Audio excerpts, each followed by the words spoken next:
The formation held for exactly 11 seconds after the gangplank touched American soil. Then a forklift driven by a woman in denim coveralls roared past the column of prisoners, hauling crates stenciled with ammunition markings, her blonde hair tied back with a red bandana, a cigarette burning between her lips. She didn't glance at the enemy soldiers, didn't slow down, just maneuvered the machine with practiced efficiency while shouting instructions to a black stevedore operating a crane behind her. Hauptmann Werner Schultz, who had commanded a panzer company through 3 campaigns, stood frozen. In the Reich, women belonged in kitchens, birthing future soldiers. Black men belonged in propaganda posters as subhuman threats. Yet here they were, operating machinery worth more than his entire company's equipment budget, coordinating without officers screaming orders, working with a casual competence that suggested this wasn't performance, this was normal. Ordnung muss sein, he muttered. Order must prevail, but there was no order here, not as he understood it. Just organized chaos that somehow worked. The jazz hit him next, not marching music, not Wagner, not the rigid martial anthems of the fatherland. A saxophone bleeding through loudspeakers mounted on light poles, backed by drums and a piano, playing something loose and improvised and utterly undisciplined. Near the harbor gate, a black musician in a Navy uniform was setting up for what looked like an afternoon concert. American sailors walked past without a second glance. "They let the nigger play music?" whispered Obergefreiter Hans Müller. "In uniform?" Nobody answered. There was no answer that made sense within the framework of everything they'd been taught. A newsboy, perhaps 12 years old, stood beside a stack of papers 20 feet from where guards were positioning the POW column. He was shouting headlines, something about MacArthur in the Pacific, and selling papers to dock workers for a nickel. When his eyes met Schultz's, the boy didn't flinch, didn't run, just held his gaze for a moment before turning back to his customers, as if enemy soldiers were as unremarkable as the seagulls circling overhead. This was supposed to be a military installation, a secure zone, yet it functioned like a city square, open and unguarded, civilians mixing with military personnel, commerce happening within sight of warships that could level a coastal city. Colonel James Harrison appeared then, flanked by 2 other officers, walking with the unhurried gait of men who had nowhere more important to be. He stopped before the formation, removed his cap, and addressed them in German. Not broken German, not the barked commands of an interrogator. Fluent, textbook German delivered with what sounded like genuine courtesy. "Guten Tag, meine Herren." "Good day, gentlemen. I am Colonel Harrison, commanding officer of this processing facility. Under the Geneva Convention of 1929, you have certain rights and protections which I will now explain. Before we continue, click that subscribe button, like this video, and let me know in the comments where you're watching from. It brings me great joy knowing that these war stories and lessons get to people all over the world. Your support helps us bring more thrilling war stories, and trust me, you won't want to miss them. Now let's get back to the story. Several prisoners exchanged glances. Rights? Protections? Schultz had been briefed on Geneva protocols. They were suggestions to be applied when strategically convenient. Tools of leverage. Nobody actually honored them as binding law. But Harrison continued, reading from a printed document, explaining in precise detail. Prisoners would receive the same rations as American troops of equivalent rank. They would have access to medical care. They could send and receive mail through the International Red Cross. They could file complaints about treatment. They would be paid for labor at rates specified by international treaty. Behind Harrison stood Captain David Goldstein, his name tag clearly visible, holding a clipboard and occasionally interjecting clarifications. A Jewish officer, explaining Geneva rights to Wehrmacht soldiers, some of whom had likely fought in Poland, in Russia, in campaigns where Jewish civilians had been. Schultz forced the thought away, but the cognitive dissonance remained, sharp and unresolvable. In Germany, this man would be marked for extermination. Here, he wore the uniform of a conquering nation and spoke with the calm authority of someone who didn't fear revenge, who didn't even seem to consider the possibility. "Are there any questions?" Harrison concluded. Silence. Not because there were no questions, but because the questions couldn't be articulated. "Why are you telling us this?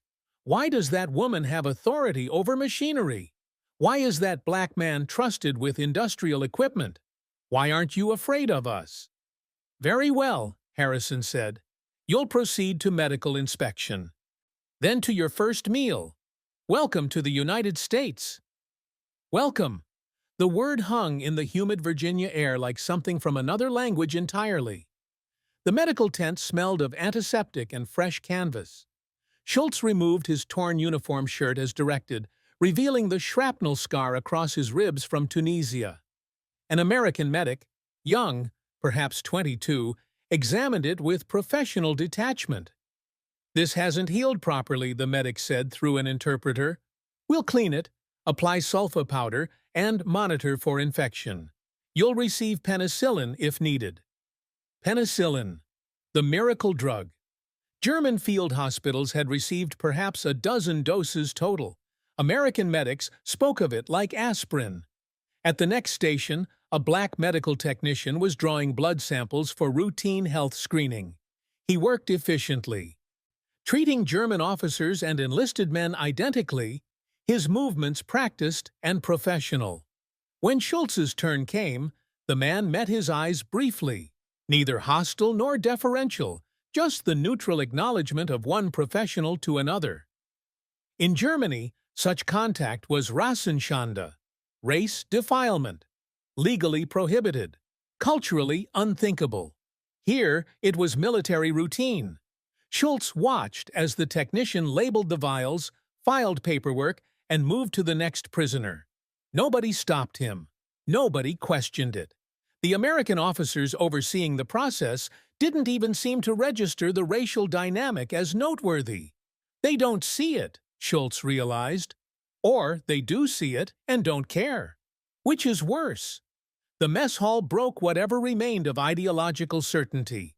American sailors occupied one half of the facility, German prisoners the other, separated by perhaps 60 feet and a loose arrangement of tables. Both groups received trays from the same service line.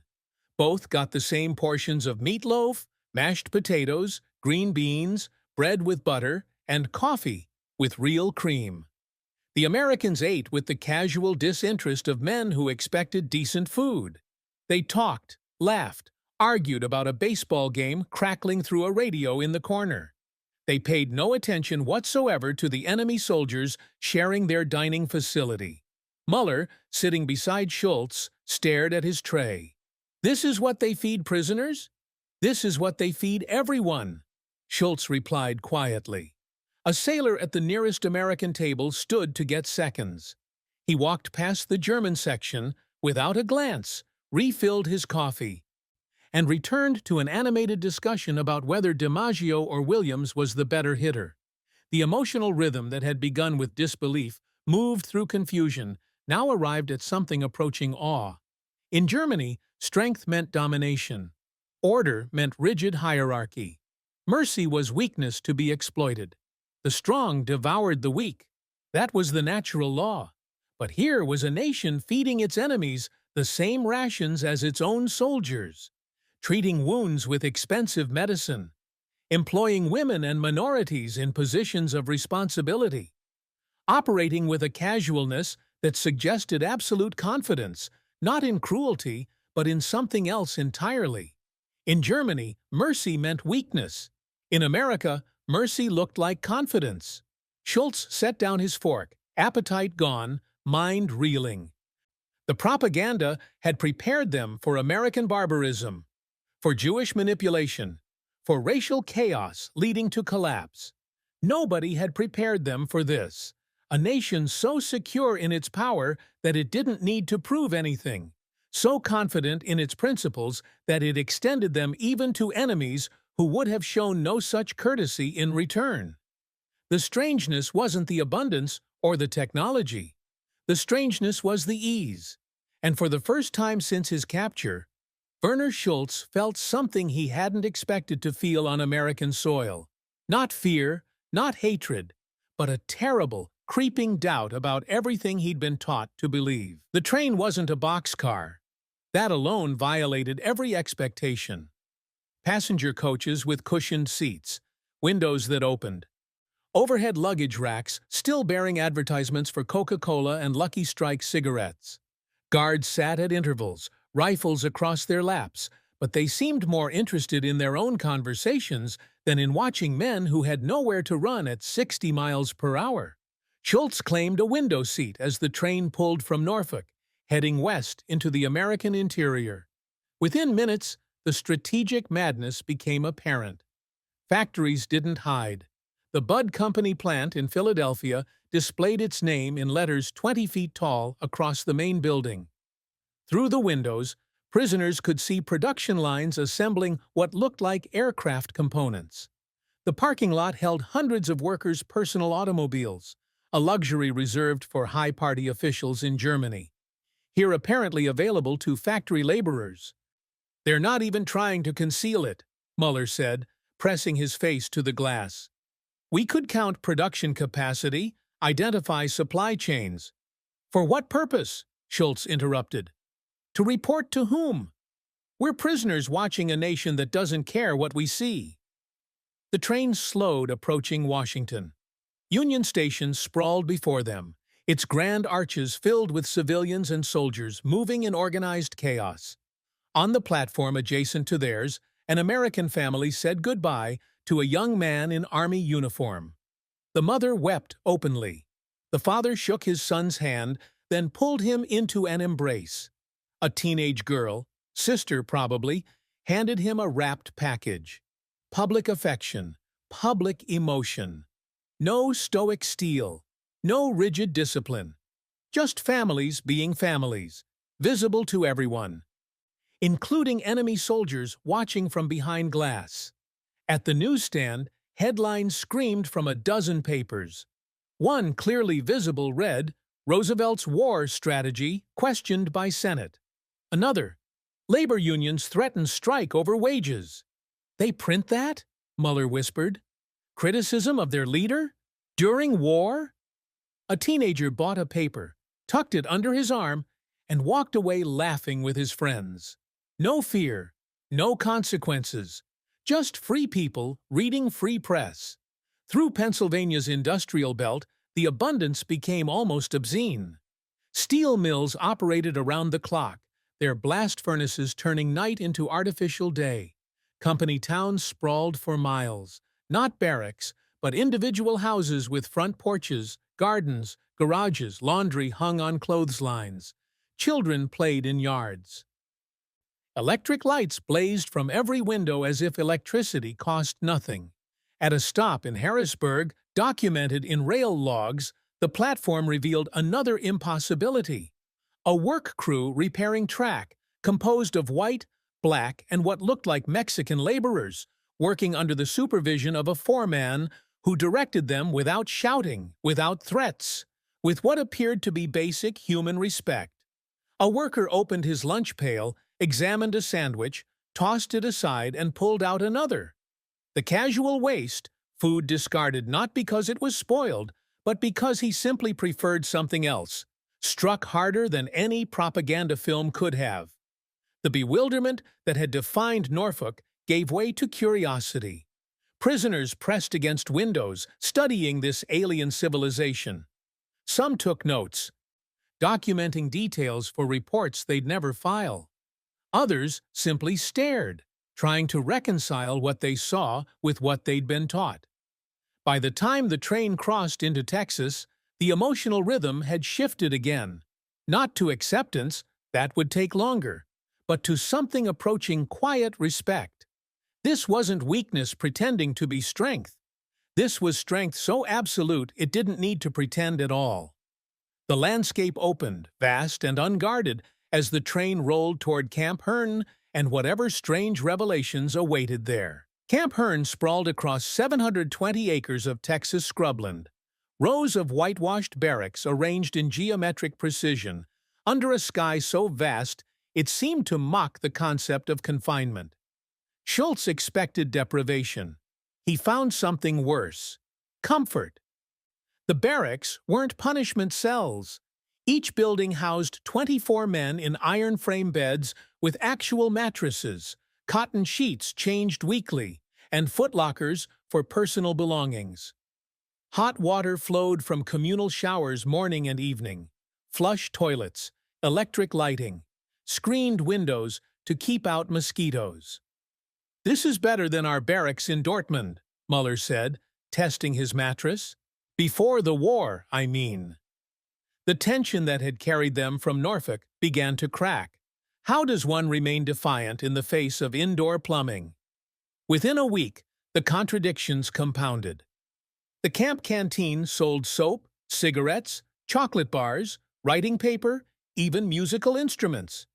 Prisoners earned 80 cents per day for labor, actual wages, credited to accounts they could spend or save.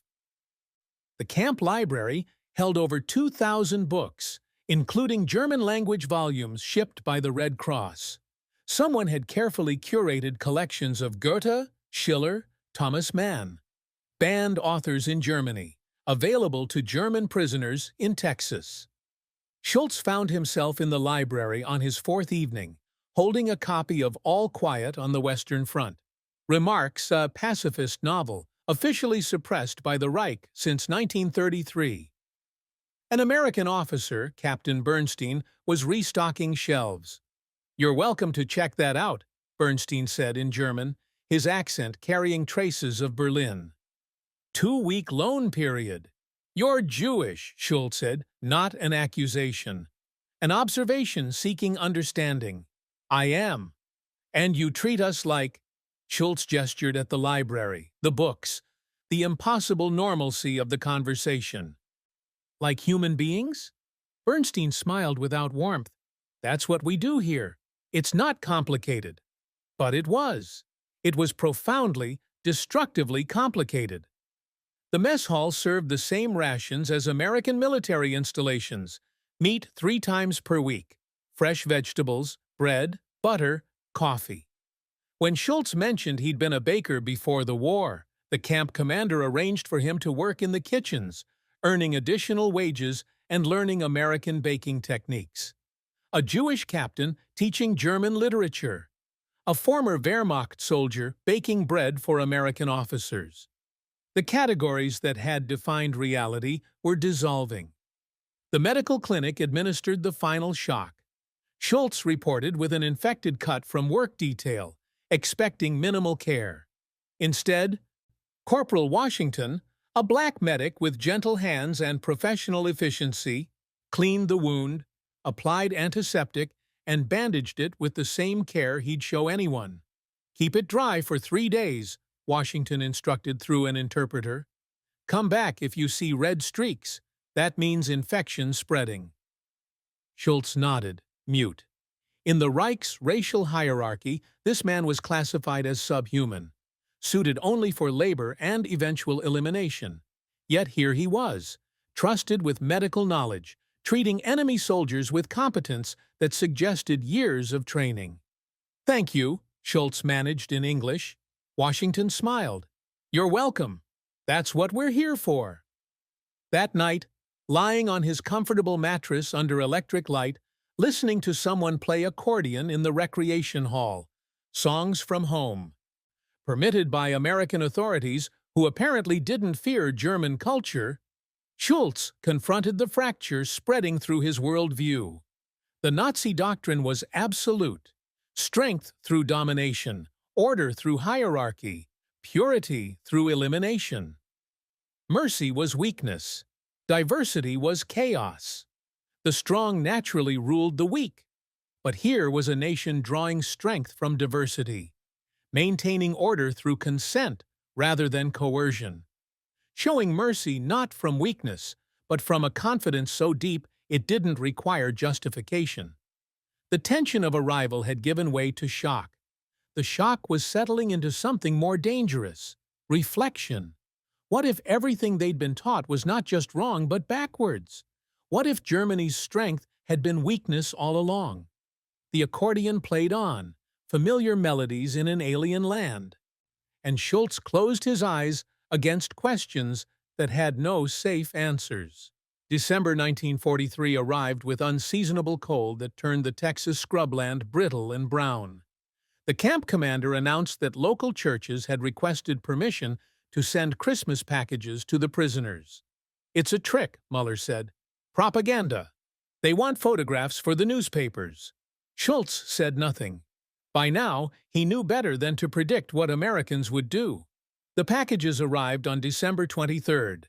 Dozens of cardboard boxes stacked in the recreation hall, each wrapped in plain brown paper, each labeled, "To German prisoners of war. From the people of Hearne, Texas." No names, no conditions, just gifts from strangers to enemies. Inside, hand-knitted scarves, socks, gloves, homemade cookies wrapped in wax paper, bars of soap, writing paper and pencils. One package contained a harmonica with a note in careful English: "For music, from the Henderson family." Muller held a pair of wool socks, his hands trembling. "My son is 8 years old. I haven't seen him in 2 years. These people, their sons might be dying in Europe right now because of us. And they send gifts?" No one answered. There was no ideological framework for this, no explanation that fit. Christmas Eve, the camp commander made another announcement. Local residents requested permission to hold a carol service at the camp fence line. Attendance was voluntary. Nearly every prisoner came. They gathered in the cold darkness as headlights from a dozen pickup trucks illuminated the fence perimeter. Families emerged: grandparents, parents, children bundled in winter coats. Someone had erected a Christmas tree on the civilian side, strung with electric lights that blazed against the night sky like a defiant assertion of normalcy. An elderly woman stepped forward, her breath misting in the cold. She looked directly at the prisoners, her eyes wet, and began to sing, "Stille Nacht, Heilige Nacht." Silent night, holy night, in German, not English, the words of home, sung by the people they'd been taught to despise in the language of the nation they'd tried to destroy.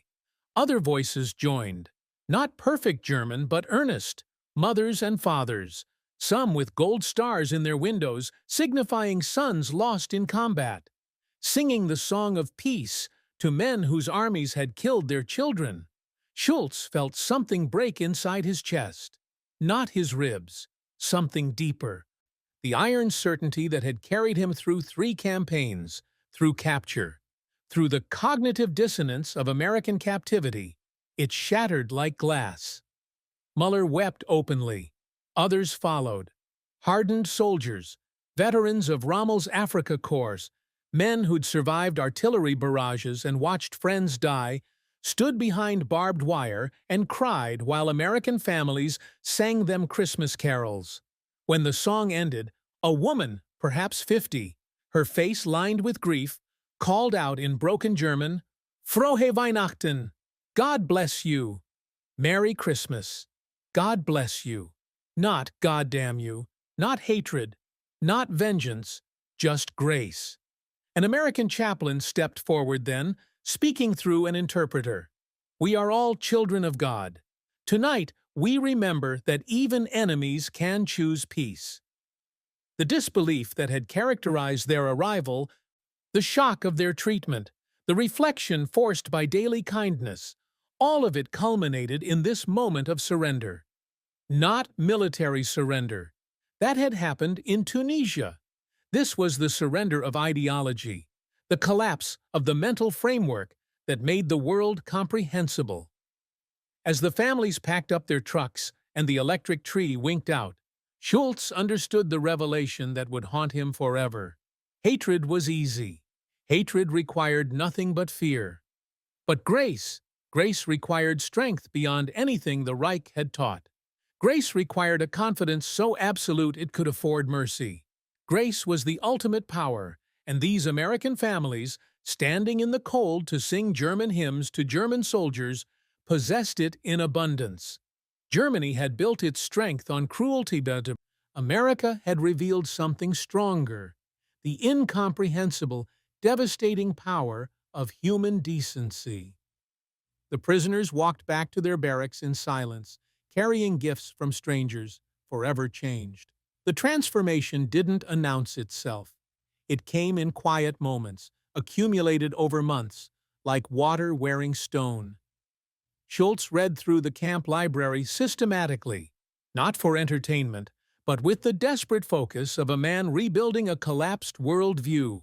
Remarks, pacifist novels, Steinbeck's portraits of American poverty, even Uncle Tom's Cabin, translated into German, its depiction of slavery and resistance rendering the American story more complex than any propaganda had suggested.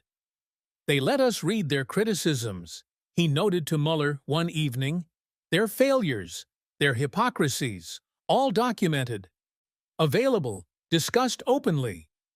Because they're not afraid of the truth, Muller replied, looking up from his own book, A History of American Labor Movements, or they're confident enough to survive it.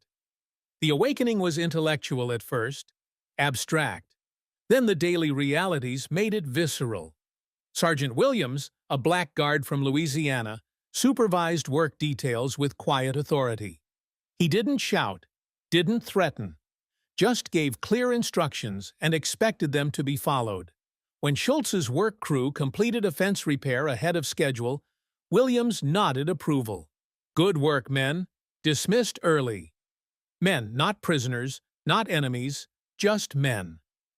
One afternoon, a young private, fresh from basic training, white, barely 20, challenged Williams over a supply requisition.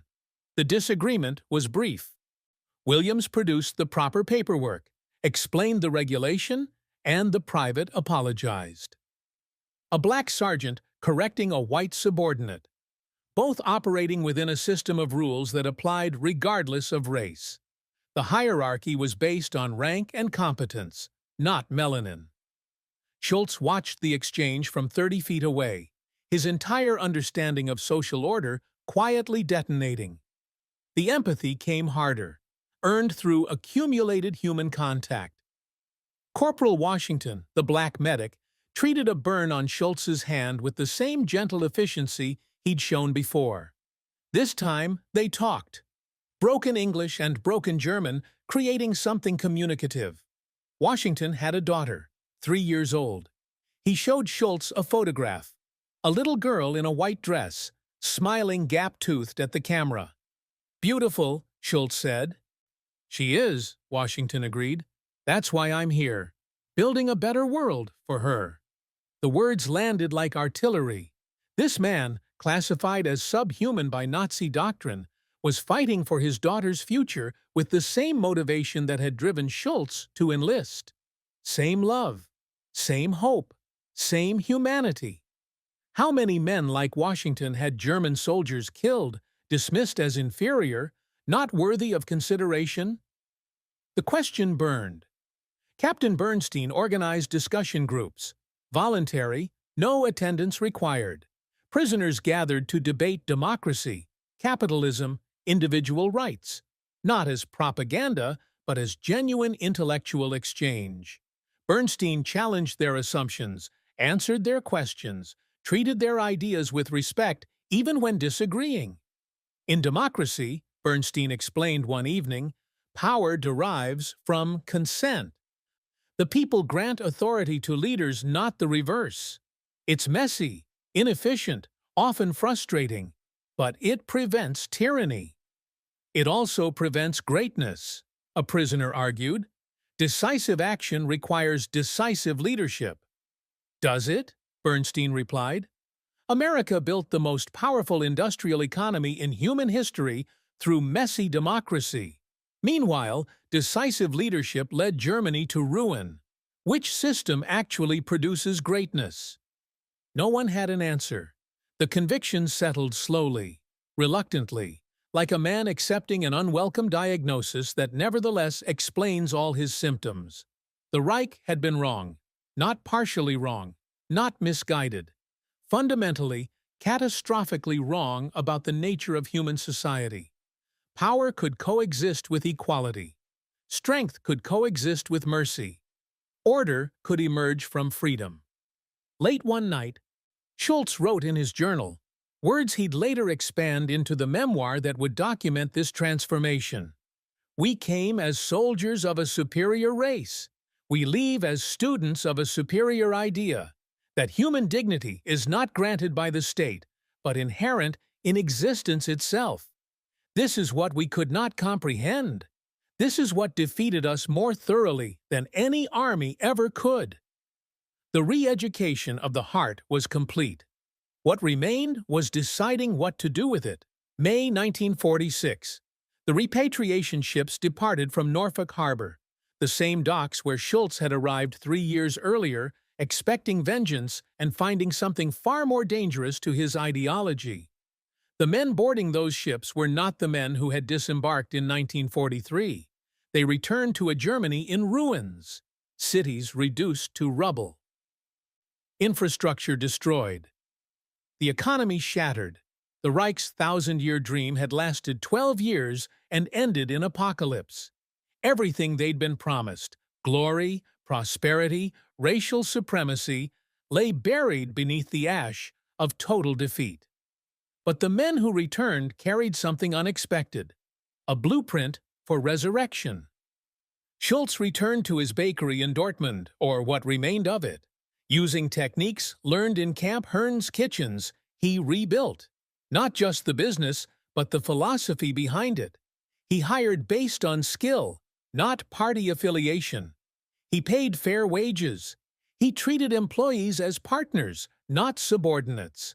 An American officer taught me something, he told his son years later, when the boy was old enough to understand. Respect costs nothing and returns everything.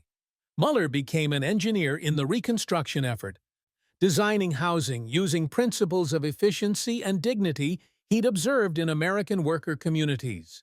Individual homes with gardens, not barracks. Space for families to build lives, not just exist. Others scattered across the rebuilding nation, carrying seeds of transformation. Former Wehrmacht officers who'd shared mess halls with black medics now advocated for civil rights in the emerging Federal Republic. Men who'd read banned books in Texas libraries pushed for free press protections in the new German Constitution. Prisoners who'd witnessed democracy's messy functionality fought for its adoption on German soil. They became engineers, teachers, artists, politicians, the generation that would rebuild Germany not as a totalitarian state, but as a democratic republic. Not because they'd been lectured or indoctrinated, but because they'd witnessed an alternative that worked. The American government never trumpeted this victory. No medals were awarded for the psychological campaign waged in prison camps. No monuments celebrated the defeat of Nazi ideology through kindness rather than cruelty. Yet this may have been America's most decisive battlefield. Not Normandy or the Bulge, but the mess halls of Texas and the libraries of Oklahoma, where the transformation of minds proved more permanent than the destruction of armies. Captain Bernstein, in a 1967 interview, reflected on his service. We didn't set out to convert them. We simply treated them as we believed all humans should be treated. The ideology collapsed under the weight of ordinary decency.